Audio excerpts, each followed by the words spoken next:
Hello everybody, welcome to another episode of The Sick Man Reports. So today we're going to be talking about the Supreme Court case that changed the conversation around college admissions, equal opportunity, and how America handles questions of fairness. Of course, this case is called Regents of the University of California versus Bake. And in 1978, the Supreme Court made a decision that would impact colleges and universities across the country for decades. So what exactly happened? Let's break it down. The case centered around a man named Alan Bake. Bake was a white applicant who applied to the University of California Davis Medical School. Even though he had strong academic qualifications, he was denied admission. The reason this became a major legal issue was because the medical school had created a special admissions program. Under this program, a certain number of spots were reserved for applicants from underrepresented minority groups.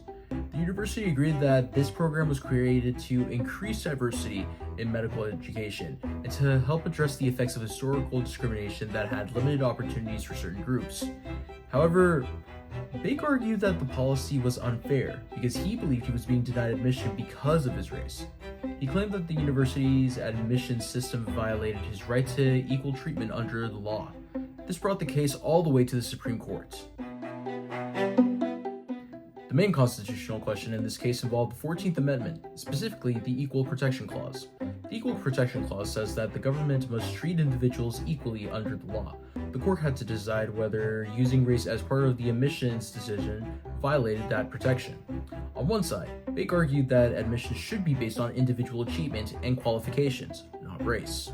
On the other side, the University of California argued that considering race could help create a more diverse learning environment and provide opportunities for grounds that had historically faced discrimination.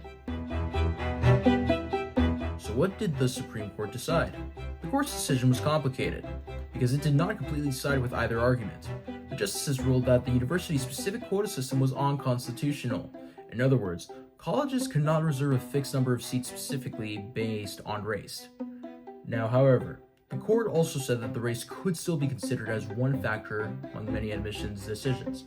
The result was that Alan Bake was admitted to the medical school, but the larger debate over affirmative action continued. The impact of this case was huge.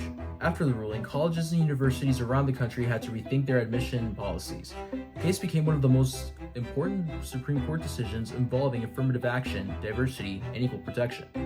It also started a much larger national conversation. What is the best way to create equal opportunities? Some people believe policies like affirmative action help address the effects of historical discrimination and create more opportunities. Others argue that admissions decisions should focus only on individual qualifications and personal circumstances. That debate has continued for decades. So, Regents of the University of California versus Bake is important because it shows how complicated questions about equality can be. The Supreme Court had to balance two ideas: protecting individuals from discrimination while also considering ways to address unequal opportunities that existed in American society. Whether people agree with the decision or not, Bake remains one of the most influential cases involving the 14th Amendment and civil rights in modern America. Thanks for watching. I'll see you on the next report.